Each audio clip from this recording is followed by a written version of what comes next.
In today's video, I'm going to teach you how to create personalized AI assistants with Gemini. If you're interested in customizing AI to better fit your needs, you've come to the right place. Let's dive right in and get started. First things first, you'll need to open Google Gemini. This is your starting point as it serves as the central hub where you'll be making all the necessary modifications. So once you have Google Gemini open, you should be able to see the main interface, which is designed to be intuitive and user-friendly. Our next task is to click on the Settings menu. This is usually found on the upper right corner of your screen. Once you've clicked on Settings, look for the option labeled Instructions for Gemini. Go ahead and select this because this is where you'll be providing the instructions that shape the AI assistant's capabilities. After you've accessed the instructions section, it's time to add a new assistant. You'll see a button that says Add, so hit that, and it will prompt you to start creating your personalized assistant. Now, it's important to have a clear idea of what you want your assistant to do. This is where you get to define your assistant's role.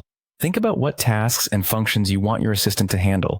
Whether you're looking for help with organizing, researching, or simply having a friendly chatbot, deciding the role now sets the stage for its persona.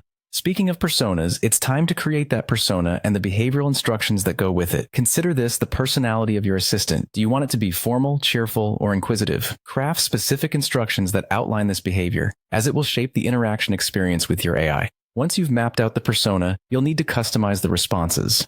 This means instructing Gemini on how your assistant should reply in various scenarios. You could choose to make responses detailed for providing informative answers, or keep them concise and to the point for efficiency. Tailor these responses with your end goals in mind. Finally, it's crucial to save all the hard work you've put into customizing your AI assistant. In Google Gemini, there's an option to save your configuration as a custom assistant.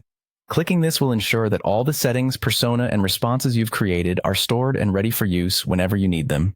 And there you have it. You've just created a personalized AI assistant with Gemini in a few straightforward steps. With this assistant at your fingertips, you can now look forward to smoother interactions and more efficiently managed tasks. Thanks for watching, and I hope this guide has been helpful. If you have any questions or need further clarification, feel free to leave a comment below. Until next time, happy creating,